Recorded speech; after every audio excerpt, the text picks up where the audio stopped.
공식적인 종교 인구를 조사하는 이 다른 종교를 이렇게 조사해서 살펴보면 종교를 가지고 있다고 명시적으로 이렇게 답변하는 기독교인의 비율이 전 세계적으로 10%에서 한 20%가 된다고 합니다.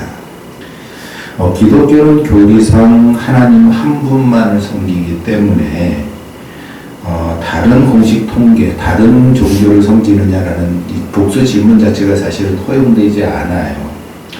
그런데 실질적인 이 신앙 형태나 이런 인식들을 조사한 자료를 보면 그 통계 속에서는 구체적인 수치를 찾게 된다는 거죠. 예를 들어 미국의 경우 개신교의 18%는 기독교 외의 다른 종교의 예배나 행사에 정기적으로 또는 일시적으로 참여하고 있다. 이런 답변이 18%나 된다는 거예요. 5명 중에 1명 정도는 그렇다는 거예요. 또 미국 기독교인 약 20에서 30%는 기독교 신앙을 유지하면서도 환생이나 점성술, 타로 이런 동양신앙을, 이런 동양영적인 것들을 그냥 받아들이고 믿는 경향이 있다는 거예요. 한국 기독교는 안 그럴까요? 공식적으로 다른 종교를 동시에 믿는다는 비율이 매우 낮기는 합니다.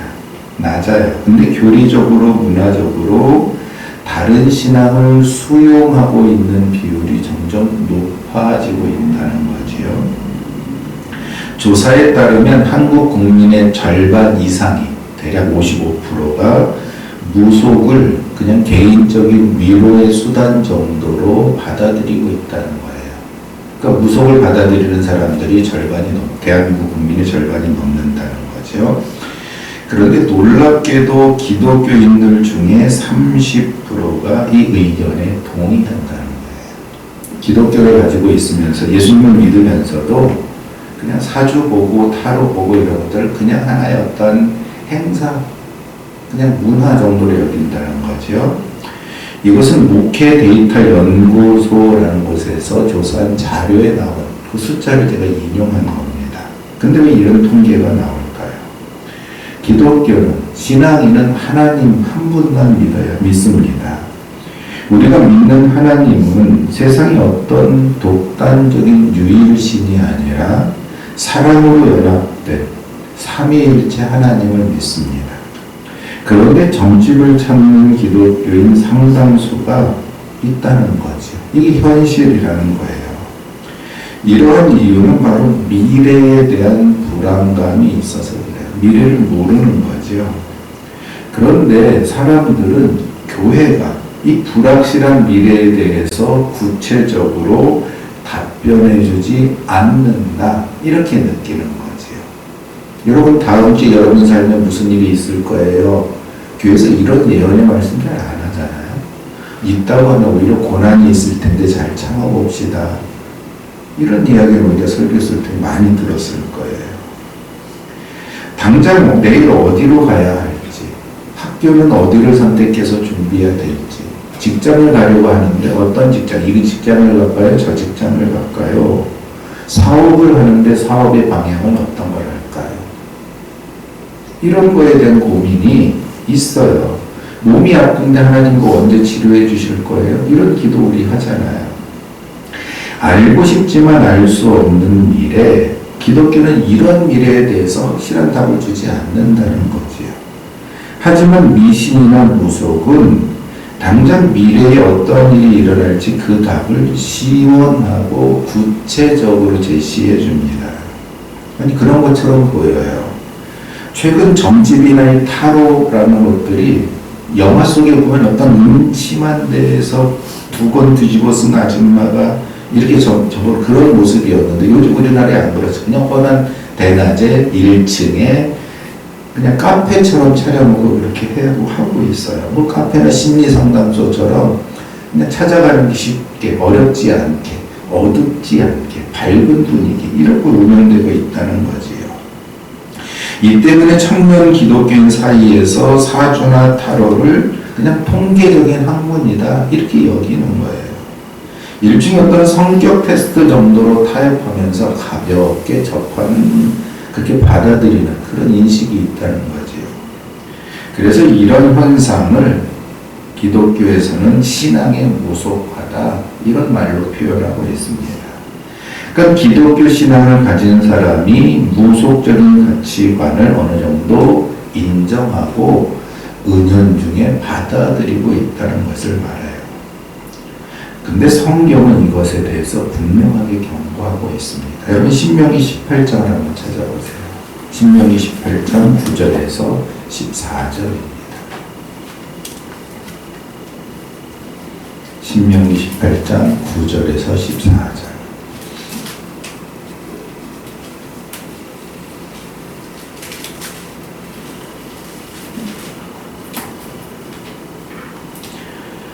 함께 읽어볼까요? 내 하나님 여호와께서 내게 주시는 땅에 들어가거든 너는 그 민족들의 가증한 행위를 본받지 말 것이니 그의 아들이나 딸을 불 가운데로 지나게 하는 자나 점쟁이나 길흉을 말하는 자나 요술하는 자나 무당이나 진언자나 신접자나 밥수나 초혼자를 너희 가운데에 용납하지 말라. 이런 일을 행하는 모든 자를 여호와께서 가증히 여기시나니 이런 가증한 일로 말미암아 내 하나님 여호와께서 그들을 내 앞에서 쫓아내시느니라. 너는 내 하나님 여호와 앞에서 완전하라. 내가 쫓아낼 이 민족들은 기륭을 말하는 자나 점쟁이의 말을 듣거니와 내게 내 하나님 여호와께서 이런 일을 성경은 분명하게 내 하나님 여호와께서 이런 일을 용납하지 아니하신다 라고 기록하고 있습니다. 하나님 말씀이지요. 하나님 말씀이 이처럼 단호한데 오늘날 우리의 삶 속에 이 신앙의 무속화가 이만큼 진행된 이유, 그게 무엇일까? 사람들이 무속을 인정하는 본질적인 이유는 이 불확실한 미래에 대한 답을 얻고자 하는 거예요. 기독교보다는 좀 더 빠르고 쉽게 답을 주는 것처럼 보이기 때문입니다. 막연한 기다림이 아니라 정해진 답을 원하는 게 우리 안에 있어요. 또 100%는 아니더라도 그것이 들어맞는 경험을 하지 않겠습니까? 그러다 보면 그것이 마치 진실인 양 신앙처럼 받아들이게 되는 거죠. 무한된 도예요. 50%이 기다 아니다인데 50% 중에 반은 맞지 않을까요? 아니 반이 안 맞고 20%만 맞아도 맞은 게 귀하게 느껴지는 거예요. 맞은 게 중요하게 느껴지는 거예요. 그러니까 그것을 인정하려고 하는 거죠.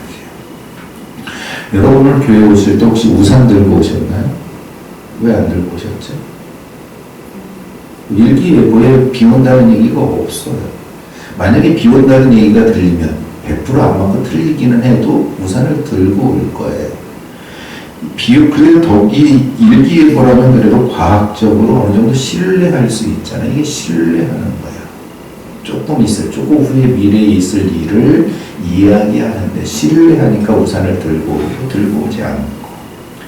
이처럼 미래를 안다는 것은 미리 우산을 준비하거나 준비하지 않는 것 이상으로 유용하고 중요한 일처럼 여겨집니다.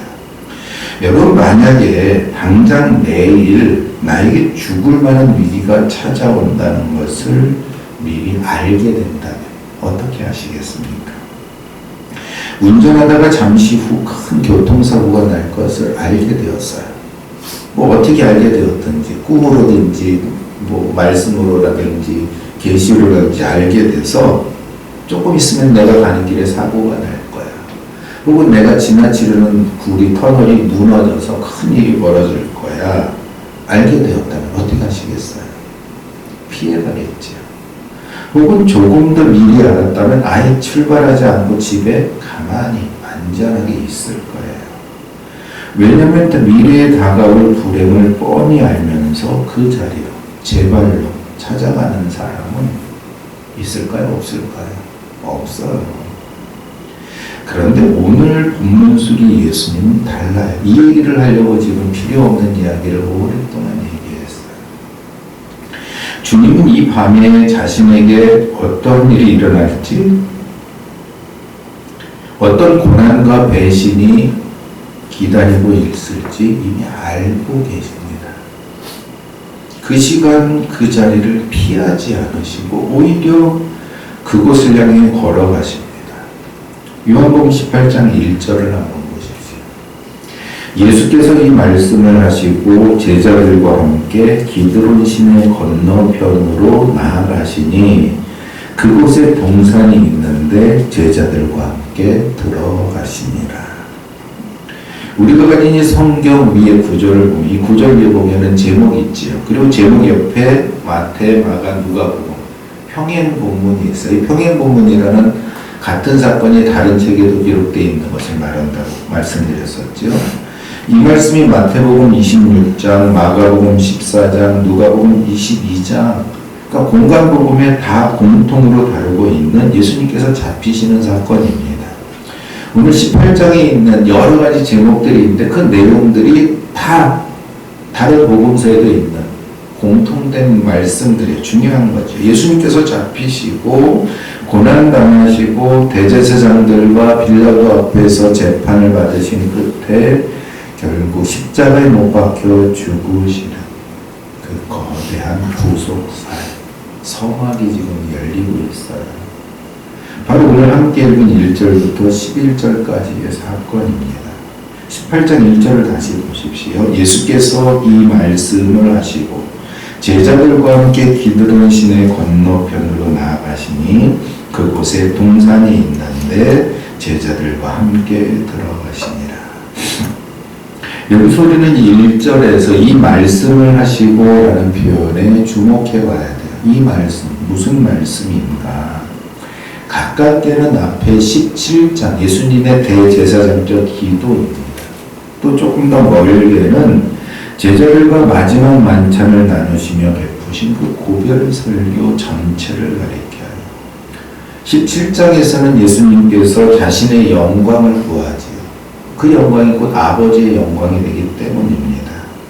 그리고 이 땅에 남겨질 제자들과 미래의 성도들을 위해서 중보하며 기도하십니다. 이게 17장의 내용이지요. 또 14장부터 16장을 통해서 성령께서 오실 것을 약속하시고 그 끝에 내가 세상을 이기었노라 선언하십니다. 예수님의 이 모든 승리의 선포와 기도를 마치신 후에 묵묵히 기드론 시내를 건너서 대적들이 기다리는 동산으로 들어가시는 거예요. 그곳은 가룟 유다도 잘 알고 있는 예수님께서 자주 가시는 장소였습니다. 그러니까 예수님께서 어쩌다가 잡히신 게 아니라 자신이 선포하신 대로, 기도하신 대로 하나님의 구원 계획을 성취하기 위해서 당당히 그 자리로 걸어가고 계신 거예요. 마침내 배신자 유다가 로마 군대와 대제사장 바리새인들의 아랫사람들을 이끌고 등과 횃불과 무기를 든 채 동산에 들이닥쳤습니다. 4절을 보십시오. 예수께서 그 당할 일을 다 아시고 나아가 이르시되 너희가 누구를 찾느냐. 모든 것을 다 아시는 주님께서 그 앞으로 나아가신 거예요. 군사들이 나사렛 예수라 답하자 주님께서 선포하십니다. 내가 그니라. 성경은 이때 여기 한 가지 굳이 없어도 될 말을 덧붙이고 있어요. 4절, 5절 보니까 예수를 파는 유다도 그들과 함께 섰더라. 지난 3년 동안 제자들과 함께 예수님을 따르던 사람이었습니다. 그런데 그 유다가 이제는 예수님을 잡으려고 하는 대적자 무리들과 함께 서 있습니다. 유다가 서 있는 그 자리가 유다의 타락한 영적 주소를 말합니다. 유다는 자기가 군대를 통제하고 상황을 주도하고 있다고 착각하고 있는지 모릅니다. 자기가 다 이끌고 왔으니까요. 요한복음의 평행 본문인 다른 복음서를 보면 유다가 예수님께 나와서 입을 맞추는 이른바 유다의 입맞춤, 이 체포의 신호로 사용하지요. 하지만 요한복음에는 이 입맞춤 장면이 기록되지 않았습니다. 왜냐하면 유다에게는 주도권이 없어요. 예수님께서 단호하게 내가 그니라 선포하시는 순간 유다를 포함해서 무기를 들고 왔던 모든 무리들이 그 예수님의 권위에 무너지